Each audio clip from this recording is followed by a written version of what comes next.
کہنے لگا تمہارے ہو گئے ہیں پیسے. تو ہم نے کبھی ہم تو سارے یہاں بیٹھے ہیں کیسے ہو گئے؟ کہنے لگے سویرے ایک شخص آتا ہے اور آ کے کہتا ہے یہ پیسے لے لو، نہ صدقہ ہے نہ زکوٰۃ ہے نہ خیرات ہے، یہ ایک تحفہ ہے اس بندے کو کھانا کھلانا جو مدینہ شریف حاضری دینے جا رہا ہو، اس کو میری طرف سے کھانا کھلاؤ، میں مصطفیٰ کریم کے مہمانوں کا میزبان بننا چاہتا ہوں.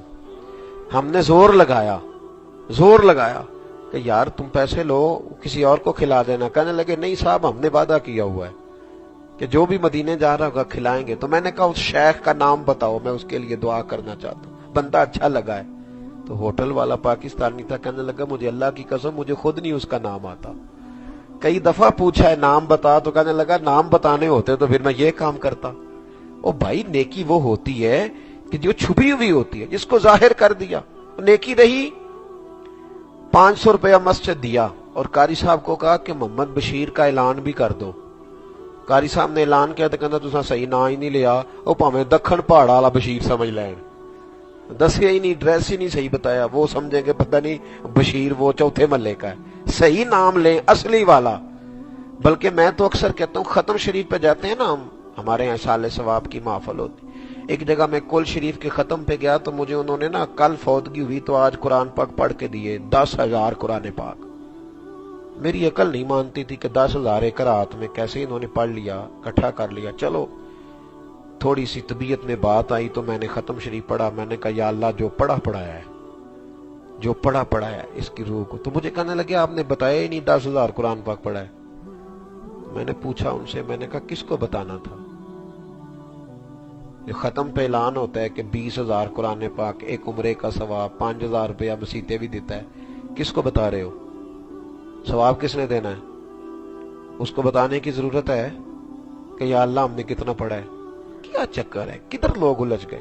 حضرت عبداللہ ابن مسعود رضی اللہ تعالیٰ عنہ فرمایا کرتے تھے ریاکار تو مرنے کے بعد بھی ریاکاری نہیں چھوڑتا، بہت بڑی بری عادت اسے پڑ جاتی ہے، ہر جگہ اپنی تعریف مانگتا ہے، ہر جگہ تعریف مانگتا ہے، ہر جگہ، مرنے کے بعد بھی نہیں چھوڑتا. تو کہا حضور مرنے کے بعد کیسے ریاکاری ہوتی ہے؟ فرماتے مرتے وقت بھی اس کی خواہش ہوتی ہے میرے جنازے میں زیادہ لوگ آنے چاہیے، اس وقت بھی اس کی یہی خواہش. نکلیں اس چیز سے باہر. آپ یقین کریں تنگ ہو جائے گی زندگی اگر یہ عادت پڑ جائے نا، دکھاوا کرنے کی زندگی تنگ ہو جائے گی. سارا دن سوچو گے کوئی تعریف کرے، کوئی کہہ دے کہ کیا بات، اس سے باہر آ جائیں. بڑی ٹھنڈی زندگی اللہ نصیب کرے گا. حضرت عبداللہ بن مبارک رحمت اللہ تعالی علیہ اکثر کوفے جایا کرتے تھے، امام اعظم سے ملنے، کچھ اور لوگوں سے ملتے تھے. رستے میں ایک سرائے تھا، آج کل ہوٹل ہوتے ہیں نا، اس زمانے میں مسجدوں کے ساتھ سرائے مہمان خانے بنائے جاتے تھے، مسافر ٹھہرا کرتے تھے.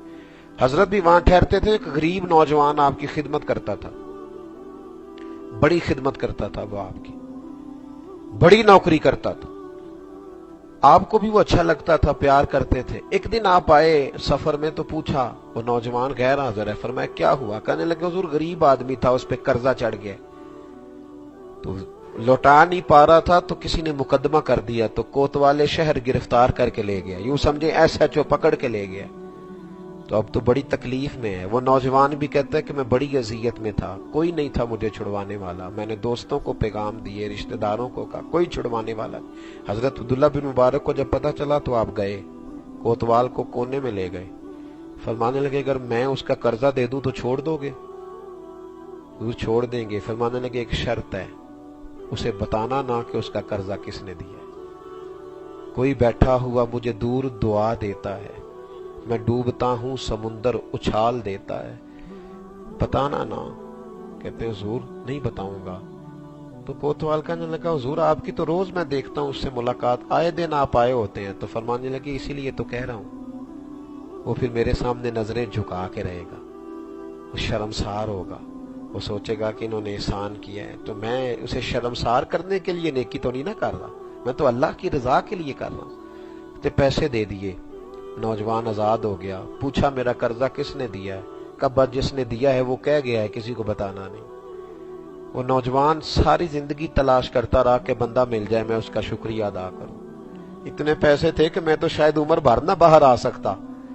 کون ہے جو اتنی نیکی کر گیا؟ حضرت عبداللہ بن مبارک سے جب بھی ملاقات ہوتی تو کہتا بابا جی نیک آپ بھی ہیں، علامہ صاحب آپ بھی ہیں, پیر صاحب آپ بھی ہیں, پر اصل نیک تو وہ تھا نا جو میرے پیسے دے کے گیا ہے. تو بابا جی فرماتے دعا کر اللہ مجھے بھی کوئی ایسی نیکی کی توفیق دے دے. وقت گزر گیا, عمر بیت گئی, وہ نوجوان بڑھاپے کو آ گیا. حضرت عبداللہ بن مبارک بیمار ہو گئے, کمزور ہو گئے, گھر میں رہنے لگے. بالآخر پیغام اجل آ گیا, پیغام اجل. ادھر وہ شخص کہتا ہے ڈھونڈتے ڈھونڈتے اللہ کی قدرت دیکھو کہ اسی صبح مجھے وہ کوتوال جو پتہ نہیں بدل کے کہاں چلا گیا تھا مجھے مل گیا. میں جا کے اس کے پیروں میں بیٹھ گیا. میں نے کہا تجھے اللہ کی قسم یار مجھے وہ میرے محسن کا پتہ ہی بتا دے, میں جانے سے پہلے شکریہ کے لفظ ہی بول دوں. میری زندگی کا رواں رواں لمحہ لمحہ اس کے سانوں تلے دب گیا. اتنی بڑی رقم بغیر وجہ کے میرے نام پہ قربان کر گیا, بتا دو. تو کوتوال کہنے لگا تو نے بڑے وسیلے واسطے دیے, بتا دیتا ہوں, پر یار تو روز ان کے ساتھ بیٹھا ہوتا ہے, روز ہوتا ہے تو ان کے ساتھ, تجھے پتہ ہی نہیں. کہا کون ہے؟ کہنے لگے حضرت عبداللہ بن مبارک ہے. وہ شخص کہتا ہے یار وہ میں تو انہیں روز کہتا رہا وہی تھے. تو میں دوڑا, میں پہنچا ان کے گھر, لیکن اللہ کی بے نیازی دیکھو. جیسے میں دروازے پہ پہنچا تو کچھ لوگ اندر جا رہے تھے, کچھ باہر آ رہے تھے.